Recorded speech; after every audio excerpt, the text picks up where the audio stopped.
Hello, everybody. I think we're still waiting for our guest speaker. For some reason, he couldn't connect right now. So let's be patient and wait for him to join. While we're waiting, so I would like to do a small AMA about our VeChainThor blockchain. So you can ask me any questions you want to know about VeChainThor blockchain. So I would be happy to answer your questions. So yeah, you can type your questions and yeah.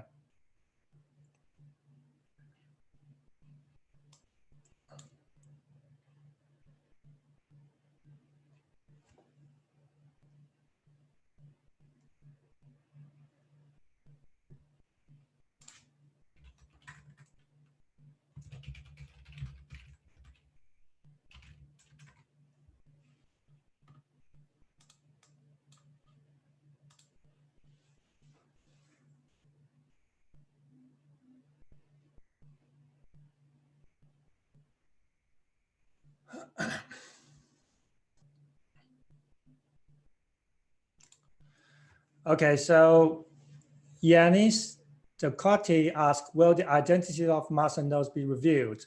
So this question I have answered before. I think if the owner of the master node, they don't mind to reveal their identities, we can reveal their identity. But if they mind and they don't want their identity to be public, we will keep their privacy. Okay, the next question, when moon? Thank you. Great work with VeChain blockchain. Thank you very much. And I don't really know when moon. So I hope as soon as possible we can get to the moon.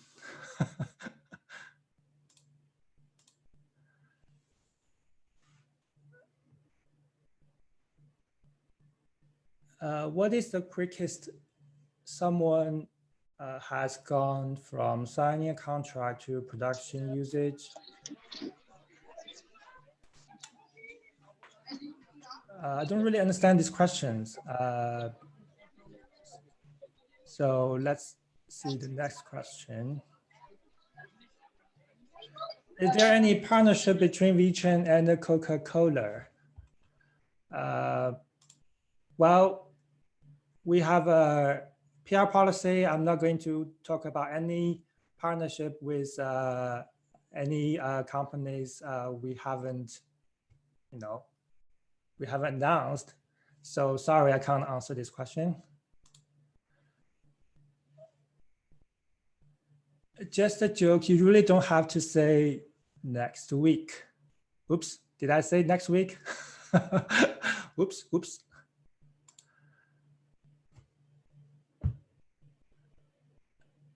You see an increase of transactions on mainnet since mid-May, and also testnet shows some more transactions. How do you see the transaction evolve over the next 3 months?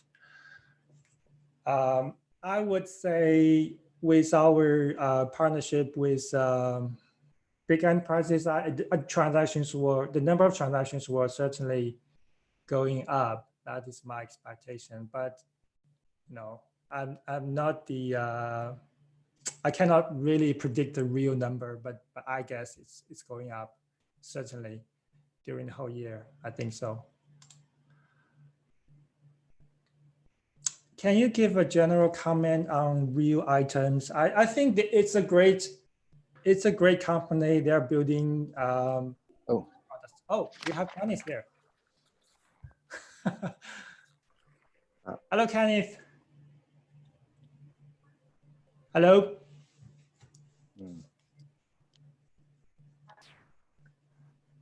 Hello, Kenneth. Yes, hi. Hi. How are you? I'm good. Yeah, we're waiting for you. Okay, let me just put in my better camera. Okay. And we can get. Okay, I will continue answer questions. So yeah, I think you will hear more about real items from Kenneth, so I'm not going to answer that question. I just let Kenneth to answer that question. Does VeChain team enjoy working with community developers? Of course, we are enjoying working with any developers who wants to build projects on our VeChainThor blockchain.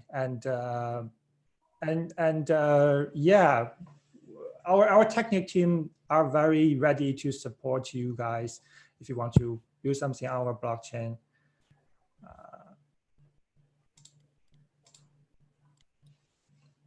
Any announcements coming up soon? So once again, I'm not the guy to announce any news.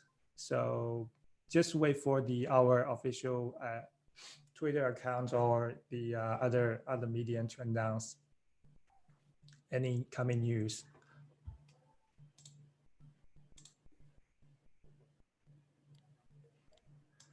Can you say more details about your guest? Of course, I will say that also Kenny is going to introduce himself and talk a lot more about real items. So just be patient. Wait. All right. Yep, I'm here. Okay. So yeah, let's start. Yeah. So I will start again. So welcome everybody. So I'm Peter Zhou. I'm the chief scientist of VeChain. So welcome to this 7th episode of VeChain Bootcamp. So today I'm very excited to have Kenneth Woodruff, the founder and CTO of Real Items, join us today.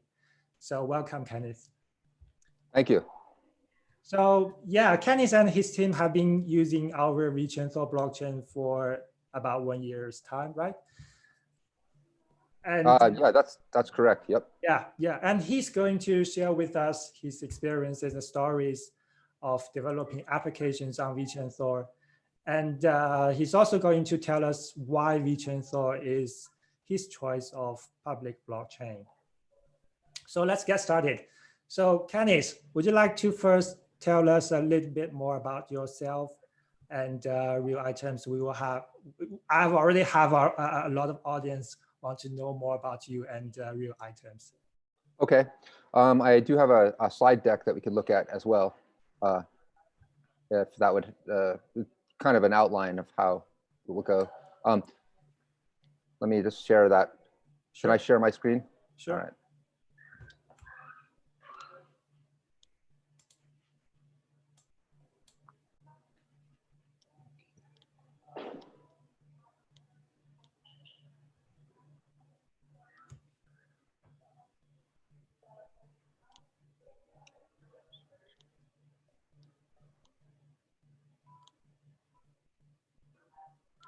All right, great. Can you see my screen?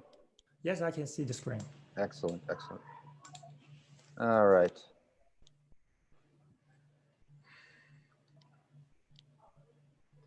So skip down to the next one.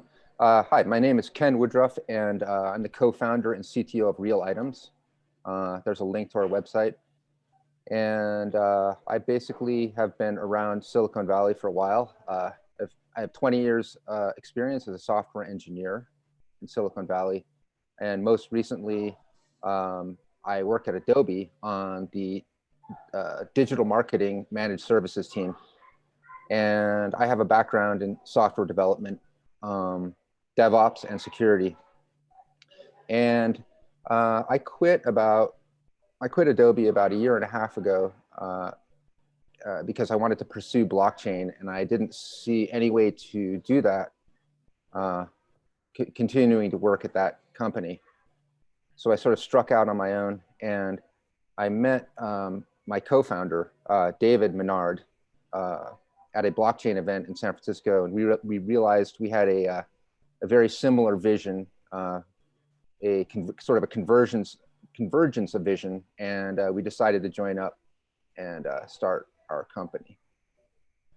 Okay, cool. And, so yeah, continue, please.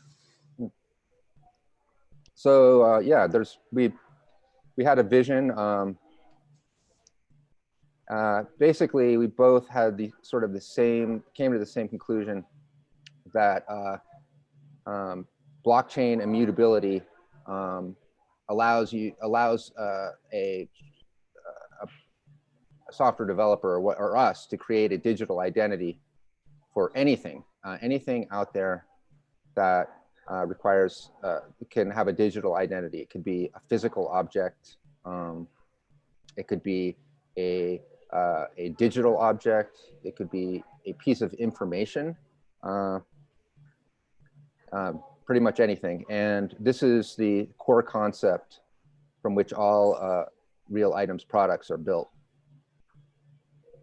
And we believe that immutability and transparency is the future of responsible brands, which is why we chose a permissionless, public, and transparent infrastructure for our technology. And that includes, when we first started out, that included a public blockchain, Ethereum. And now we're actually primarily using the VeChain blockchain, which is another public permissionless blockchain, and we use IPFS. Cool.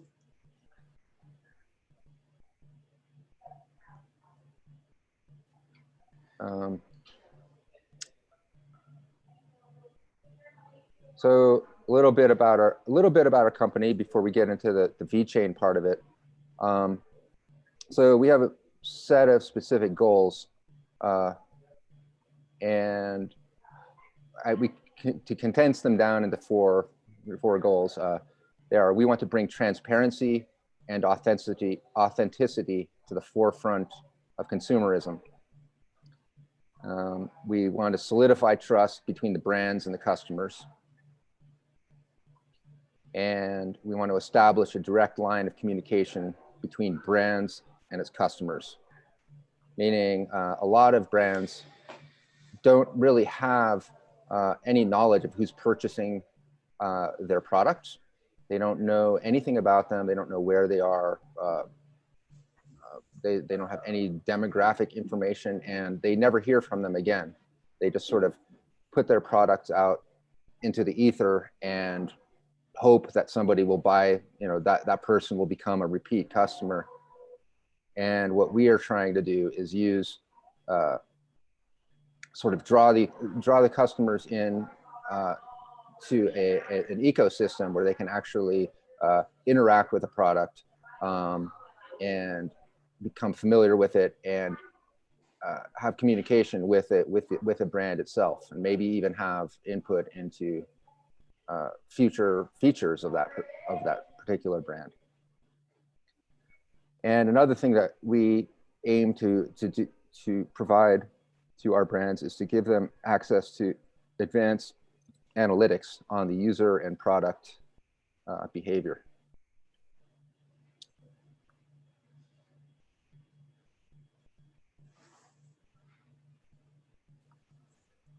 So I guess we could probably spend the next hour just talking about these four things. But we really do believe that transparency is really the future of any responsible brand out there. We believe that consumers are going to begin demanding, actually, that that there is some accountability taken by brands and what they consume, where they source their products, how their employees are treated, etc., where the money goes, things like that. And we believe that transparency of accounting, transparency of sourcing, all of that kind of thing is something that will be very useful and interesting to the end consumer. Indeed, I totally agree with your vision, and that is the main reason we built this VeChainThor blockchain, so allowed companies and developers like you to build transparency for the customers. Yeah, I think there's a lot of it's just sort of an ethos in the blockchain community, and also authenticity.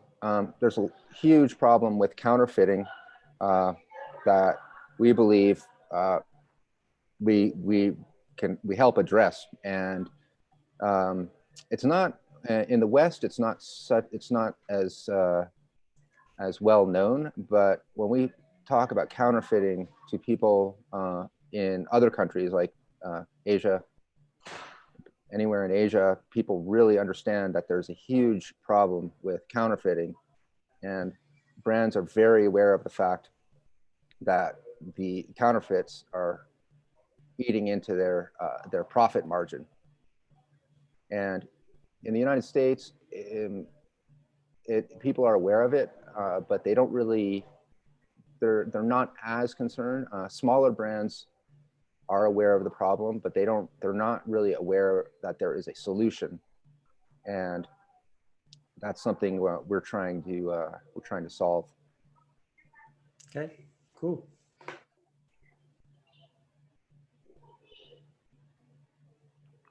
So that's our vision, and that's our goals. So how do we do that? We know that we have a blockchain. We know that we have the ability to build, decentralized apps. But how can we actually provide it? So we decided we had after working through some proof of concept and working through different prototypes, things like that, working with showing our prototypes to people, we came to a few conclusions. And one of the conclusions that we came to is that if we want our product to be adopted, usability has to be one of our primary focuses. It's fairly easy to get adoption among cryptocurrency aficionados and technical people, because they're willing to download a wallet, install a wallet, figure out how to purchase crypto on an exchange, learn how blockchain works, understand fees and gas, all that kind of stuff. However, the average user is not going to do that. They're not going to install a wallet. They're not going to learn about blockchain. They're not going to learn about having to purchase crypto. It's just not going to happen. And until until we sort of hide that functionality or that complication in the background, we're never going to, get mass adoption. So we decided early on that we were not going to ask users to download any apps or install any software. We also decided early on that there would not be a utility token. That was just another, we felt like utility token complicated things, but the other problem with it is that it reminded people of ICOs, and ICOs sort of have a bit of a bad connotation these days. It was really the thing a couple of years ago, but it's not necessarily good to be associated with ICOs these days. So we decided no apps, no wallets, no utility token. And the other thing that we decided was that when we bring brands in as customers, we didn't want to, we wanted that to be an easy process as well. We wanted to be able to quickly bring in new customers. We didn't want to ask them to purchase hardware. We wanted to just use commodity hardware that existed. So we built all of our products around commodity phones, scanners, commodity printing hardware. You can go on Amazon and buy really very inexpensive printing hardware and use it with our product. We also made an effort to really listen to our customers, to leverage whatever their existing hardware and software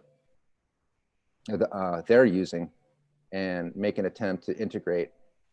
We've been very, sort of very flexible with listening to their needs and sort of being agile.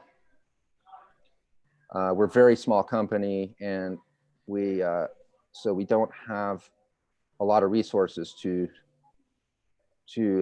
over-engineer things or think too far in the future about what our customers want. Instead, we sort of decided that we're going to listen to what our customers want and move quickly, respond quickly to their needs, and provide it in a fairly quick cycle. Yeah, that's a great strategy. Let's see. Let's see. So now we get to the technology part. So when we initially started, we went the sort of conventional route. We started on Ethereum, and we pretty much did everything on the client. We had no back end really. The back end was the blockchain, and our original decentralized app was just a JavaScript, single page JavaScript app written in Vue.js,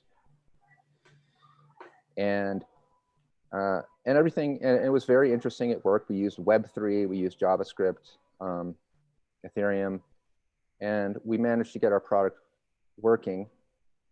But we ran into several issues. Many of them were just sort of latency was a big issue in terms of just pulling data from the blockchain can be very slow. Also, storing everything on the blockchain is very expensive. So we realized, okay, we need to actually store our data in IPFS and store the hash of that data in the blockchain. And then after a while, we realized, okay, we actually need to move most of our processing to the server. So our architecture has evolved from a very decentralized app to a more hybrid sort of centralized model in which most of our processing is done on the server side, and the server is what talks to the blockchain, and we use caching to speed things up. But so a list of our products, a list of our technologies. So we are using VIP 181, which is the NFT specification.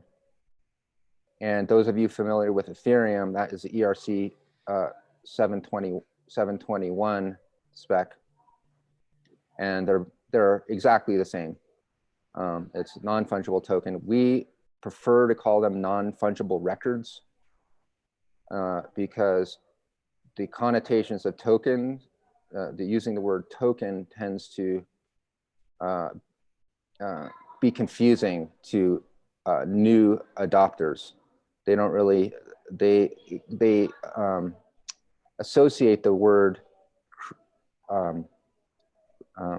token with cryptocurrency.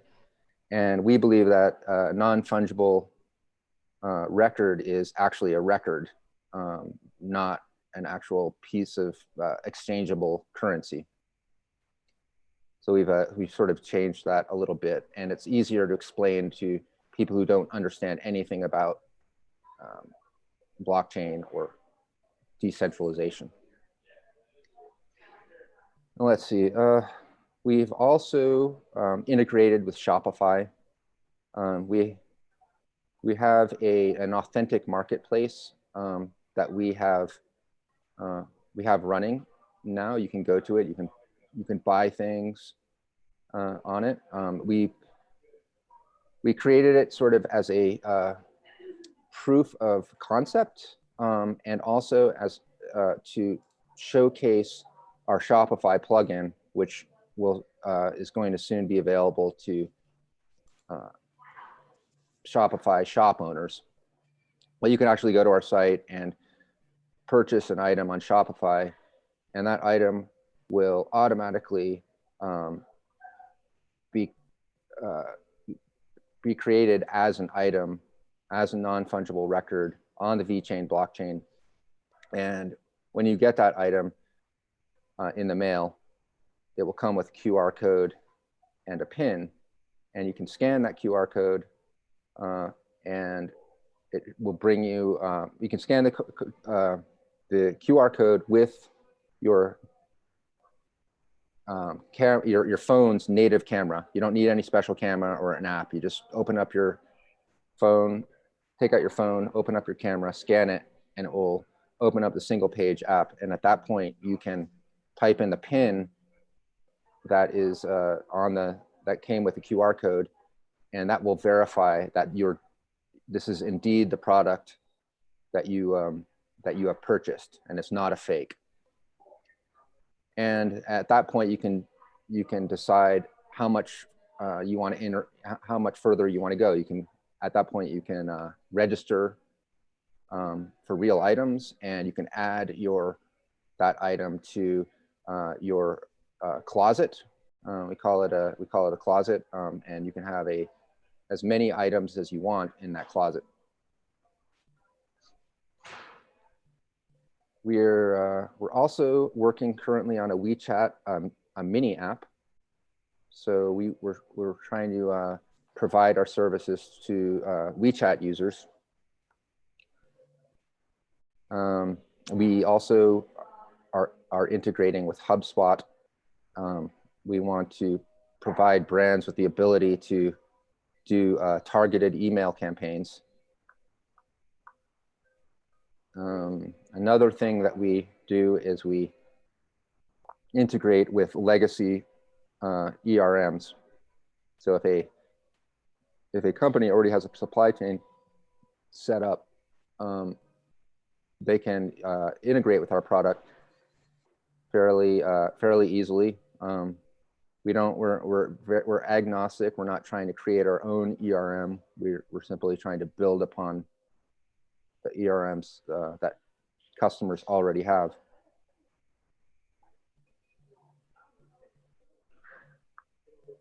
And lastly, analytics, we believe, is going to be a very big thing. We think, and we've noticed, that brands really have a thirst for data. They want to know everything. They want to know as much as possible about which items are being sold and when they're being sold, where they're being sold, and if possible, who's buying them, and if that person has purchased that product before, if they're a repeat customer, are they a super fan, we like to call them. And we think that is something that is going to really pull people in and be of great interest to brands.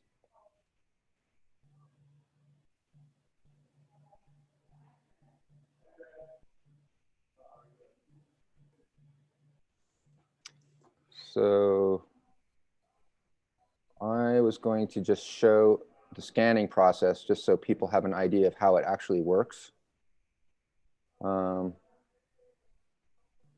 it's about a 1-minute video. So let me just go ahead and run this. I don't know if you're going to be able to hear the audio, but it'll just show you the scanning process.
All right, so I don't know if you got the audio there. Were you able to hear the audio? Just a little bit, I think. Oh, okay. Very quiet. Okay. So that was basically the process. You know, you pull out your phone, you receive the item, you pull out your phone, scan the QR code, enter the PIN, and then that brings you into the world of real items and the product that you just purchased. And at that point, you can view exclusive content. You can see things like the recycling information. You can see the certificate of authentication. We have noticed that that's one of the things that consumers really want, is they want the ability to see whatever kind of certification it is. If it's a food product, they want to see the official, the PDF or whatever that contains the scientific breakdown of what it is that they've purchased. So use cases. Currently, what we have on the mainnet is we have a personal protective equipment company, manufacturer in China. They make masks, they make face shields, they make a bunch of other personal protection equipment stuff. And we've integrated with their printing system. So they're actually printing the labels, putting them on the masks. And when they go out from there, they're going out all over the world, and they have our QR codes and pins. So that's our first big integration with an actual manufacturer. We also have, as I mentioned before, we have our real items authentic marketplace on Shopify. You can go to that and buy things. I'm just going to open Sorry, that up. Kenneth, I think we have to be quicker. So okay. Yeah. Okay. So all right. So we have future use cases coming up soon. We have we're doing coffee. That's going to come with a DeFi integration. That's something I can't really talk too much about right now, but that's, and we also have we're also talking with an airplane parts manufacturer. So these are coming up quickly for us. And so so as I mentioned before, we were on Ethereum before, and now we're on VeChain. And it wasn't just something that we chose to do out of the blue. There were very specific reasons why we moved from Ethereum to VeChain. And we're very, very happy with VeChain. It solved a whole bunch of our problems that we had. It even solved problems that we didn't even know that we had. But probably the first and biggest issue was the fact that there wasn't really, like, Ethereum did not really have any safeguard against volatility. So the price of transactions, there's nothing really preventing Ethereum transactions from becoming incredibly expensive. And we noticed that, well, when you talk to businesses, they really want to know, how much is this going to cost? And they don't want you to say, well, it's cost this much now, but in 6 months, it might be triple or quadruple the price. And that's sort of built into the consensus algorithm. So there's nothing we can do about it. They don't really want to hear that. They want to hear that there's some kind of control over that. And when we realized that VeChain had decoupled the vet from VeTho and had the ability to have to stabilize it to some degree, the energy costs. that really piqued our interest, and that led us to investigate. And so we believe that that's a really as a business owner, I believe that that's probably the biggest advantage from a business perspective of VeChain over Ethereum. The second thing that was really big for us was clauses, the ability to package what used to be multiple transactions into a single transaction was really important for us. We could take what used to be 40 single transactions on Ethereum and package them into one single transaction very easily. And that was extremely helpful for us. It made our coding became much easier. And also the logic became much more natural. We didn't have to do strange things with our code to emulate multiple atomic events. We could just package them into clauses, and they would execute in a predetermined order. It was really important for us. And as we mentioned earlier, usability was a huge part of our goals, our vision, and our goals. And multi-party payments made that really possible. MPP, I don't know. I think most people who know anything about VeChain know about MPP, but it basically is a way in which the sponsor or the contract can pay for the transactions of a user. And if a user doesn't have a wallet, which is the way that we have decided to architect our system, multi-party payments was the mechanism that we used to do that. So that was so it basically allows the sponsor to pay for NFR transfers rather than the user. So the users don't need a wallet, crypto, or any knowledge of blockchain. And the other thing was everybody knows that nothing, no battle plan survives contact with the enemy, as they say. There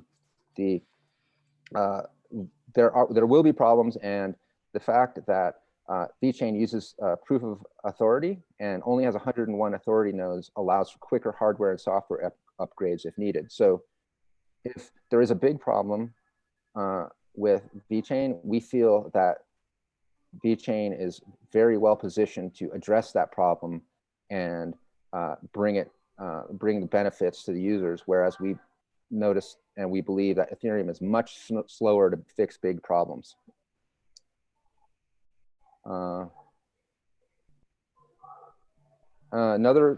Several other great things about it. Predictable time between blocks. We notice it's always around 10 seconds, whereas we couldn't have that. We didn't have that sort of guarantee with Ethereum. Allows for easier development and batch creation and production. Node stability. We noticed that the Thor nodes sync faster and with less hassle than Ethereum and Geth and Parity nodes. That was really great for us because we didn't have to spend a lot of time being system administrators. We could be software developers, which is what we really like to do. We also had, as we were developing, we had a whole lot of access to the core devs on Gitter and Telegram. When we got stuck, we could always rely on the core devs to help me out or help us out and get us unstuck. We also found that the connects, that should say connects, not connect, and Java APIs were easier to work with than Web3. The Java API in particular, we made extensive use of that, and it works really, really well and integrates very well with Spring Boot, which is what we chose as our server-side backend. And we also, we found that the VeChain Foundation was very helpful for us. They donated VeTho for some of our projects, in particular the coronavirus project. We didn't have to pay for any of, we don't have to pay for any of that VeTho because VeChain and VeChain also provided us with grants for performing milestones. And we've gotten more support from VeChain community than we ever did from any other blockchain. So we'd just like to thank you for that. You're welcome. Glad to know that. And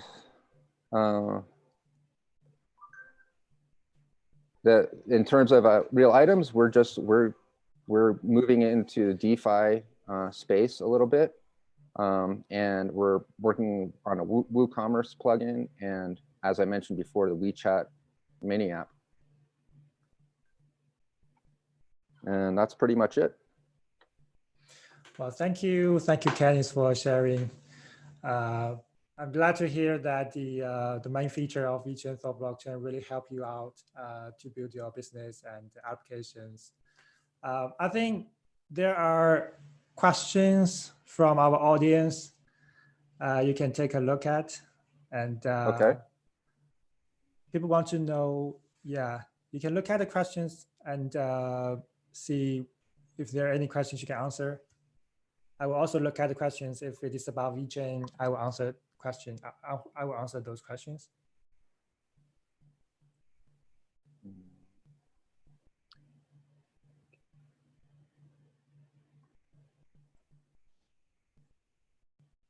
Can you see the questions, Kenneth?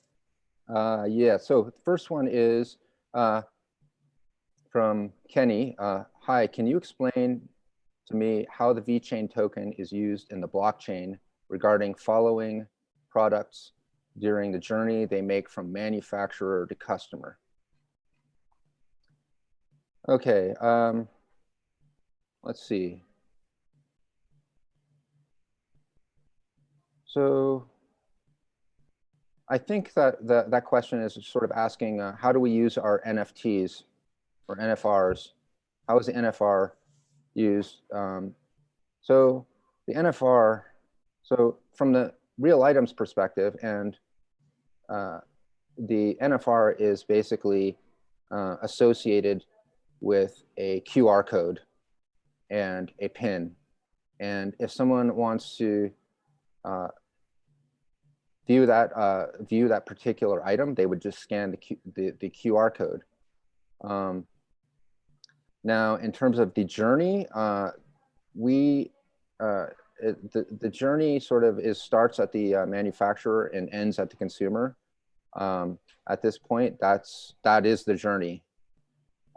So when the user scans the QR code, enters the PIN, and takes ownership of the item, that is the end of that part of the journey. But then later, if they choose to transfer that item to another user, then it continues, the item, the NFR continues its life as an item in the NFR universe. Let's see. Let's see, the next question says, can you give an update about carbon credits ecosystem with DMVGL and BYD? I would say the system is still running, and I think with more cars produced by BYD, there will be more drivers to benefit from the system, and we're still working on that to expand that system. So in future, we'll release news if we have any major breakthrough. Okay.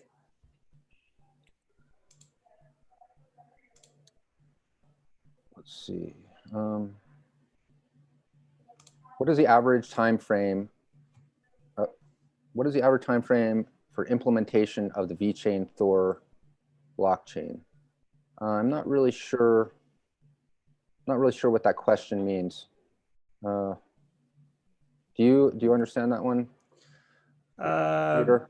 Maybe they're asking what is maybe that question is maybe Chris is asking what is average time for you to like build up a project on VeChainThor. Like, can you comment on that? The life cycle of building a fresh new project on VeChainThor, what is it gonna take? Yeah. Well, I mean, I think we can both kind of answer that. You've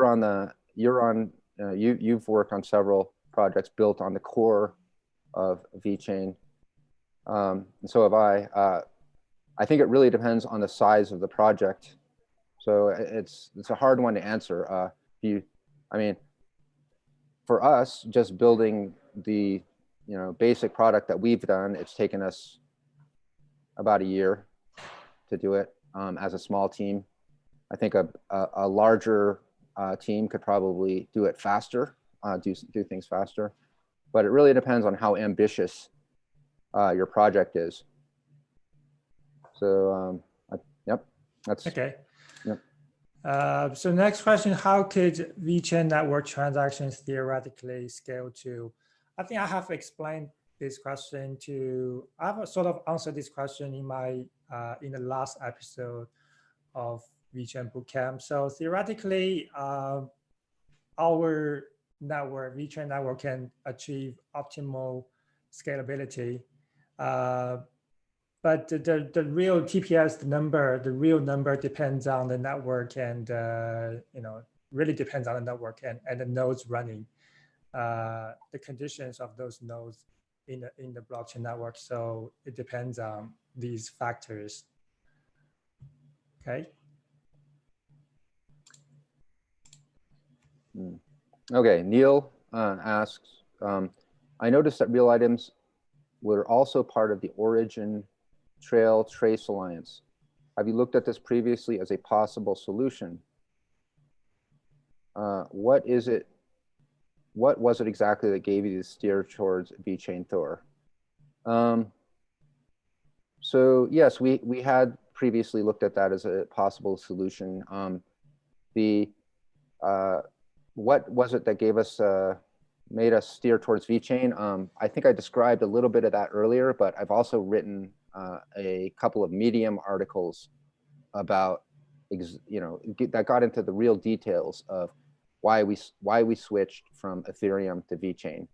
If you go to our site realitems.io, you'll see some links to some Medium articles, and it'll give you detail, maybe too much detail on why and how that occurred.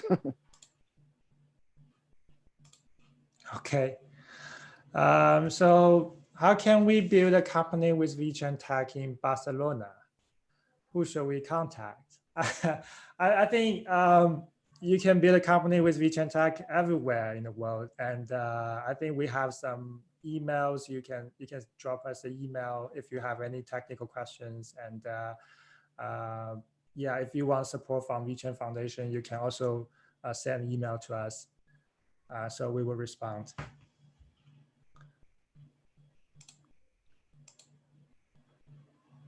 Okay, Anonymous asks, can you talk more about the business of real items? Does the mainnet mean a lot to your daily operations? Well, let's see. Does the mainnet? Yeah. The mainnet, of course, is the backbone of our business. Everything about our product builds on the notion of immutability, data immutability. So, so it means pretty much everything. The mainnet means is the sort of the lifeblood of our company. So it means, yeah, it's very important.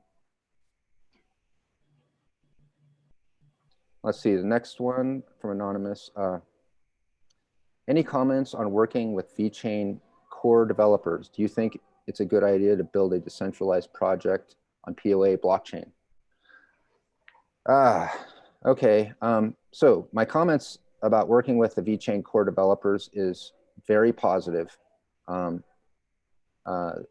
VeChain core developers, although I've never met them in person, I've interacted with them quite a lot on Gitter and Telegram and email, and they've been extremely helpful and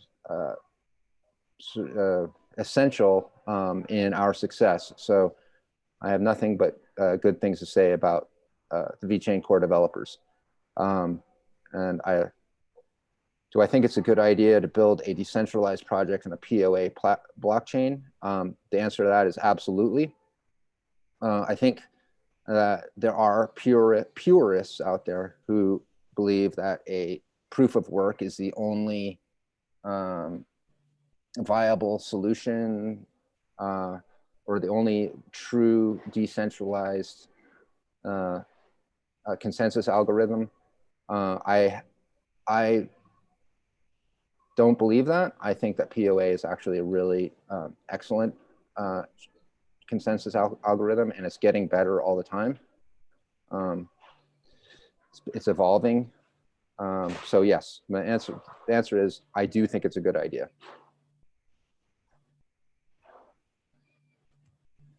Let's see. Anonymous. Lots of questions for you guys. Yeah. Next one is, you mentioned the cost of using the blockchain. Does it mean VeChainThor blockchain is very cost friendly for startups?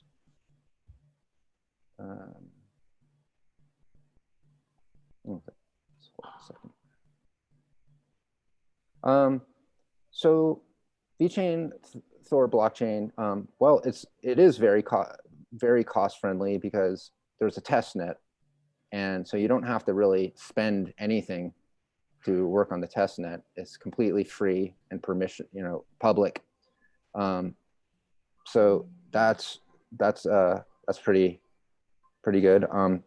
But when you do actually start paying for transaction fees, we found that the VeChain community is very generous when it comes, if you need VeTho to run your smart contracts. We found that there are a lot of vet holders out there who really want to see the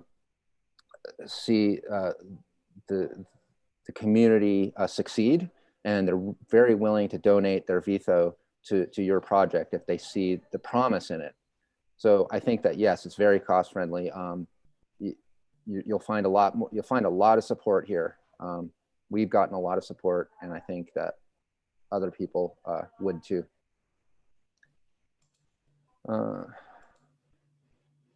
So do you see a lot of users of your apps like the Shopify plugin, or is it not a big success yet?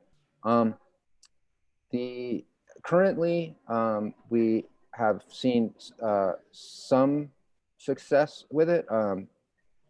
We are probably the biggest customer at this point for it.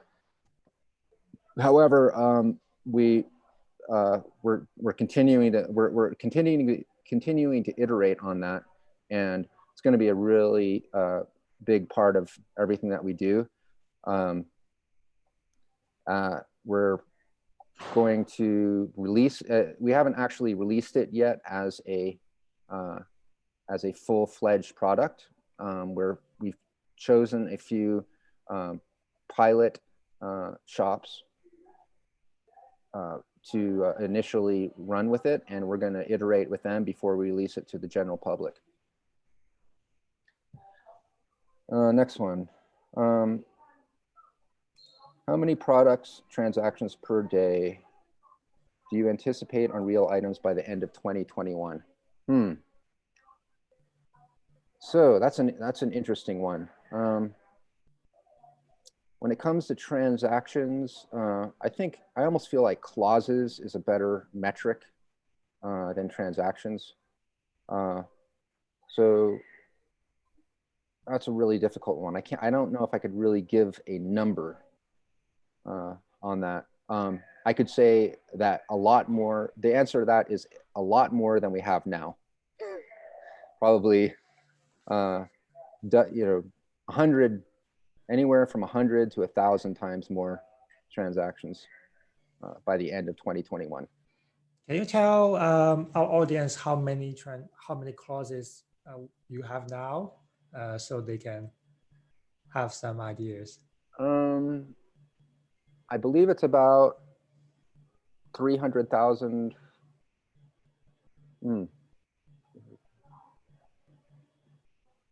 Maybe 500,000 clauses on the mainnet right now. Cool. And that's just a guess. That's something I really should know. But it's a, yeah, I'd say somewhere around there. Okay.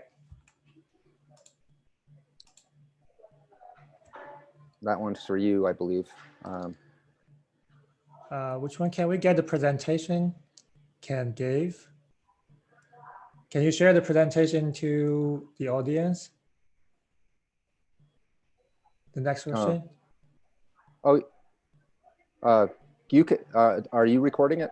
It's going to be on the, the presentation. Yes, I can absolutely share the presentation.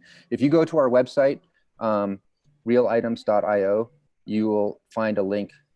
It should be right there on the first page. But I will send it to you if you like. Okay. Want me to should I put it in the chat? You can send me later and I can share with them. Okay. Okay, what happens, Anonymous asks, what happens when an NFR becomes faulty or breaks? Is it possible to assign the item's digital identity to a new tag? And if so, what are the implications in terms of counterfeiting? Okay.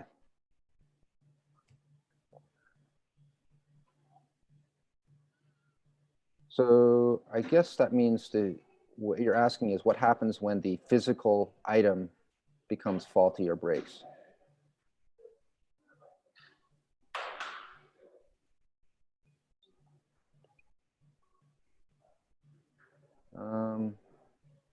I guess I'd need a little more elaboration on that question. Yeah, I'm not really sure what that means. Maybe they're asking the,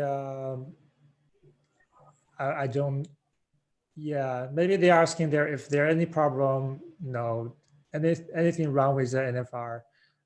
Can you transfer the digital identity to another new NFR? Yes, no, that's not possible at this point. The item itself, the physical item, is going to have a tag of some sort. Right now it's a QR code, but in the future it might be an NFC tag or whatever, and that's pretty much permanently associated with that item. And we would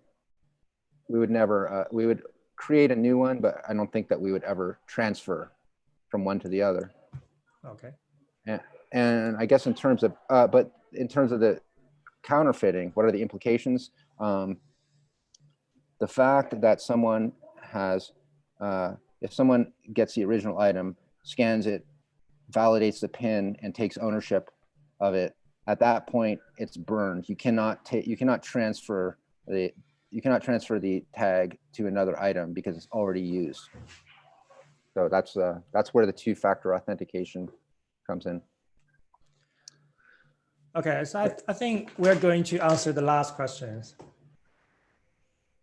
So okay. If you can choose one and answer. It's okay. Our last question in this episode of VeChain Bootcamp. It looks like the last one is you. So when a product ships to an end user, this is from Bob, can you give a few examples on how the content is authentic other than scanning codes? Maybe this is more on the packaging and security of the product at time of shipment. Well, we can guarantee that the content is authentic because after scanning the code, a PIN is entered, and if the product has already been taken, or if it's a fake, then the PIN will not work. The PIN will say, oh, this product has already been taken, and you will know that you're dealing with a fake. So that's sort of that's what our 2FA, two-factor authentication, is all about. Okay. So yeah, it's the time we conclude this episode and conclude this webinar. So thank you very much, Kenneth, for your time and for your knowledge share with us and answering all the questions. So I wish Real Items very good luck in future, and All you know, your business can. I'm confident your business is growing very fast in future. Thank you very Thank much. you very much. Thank you. Thank you very much. Okay, so bye bye. Bye. Have a good day.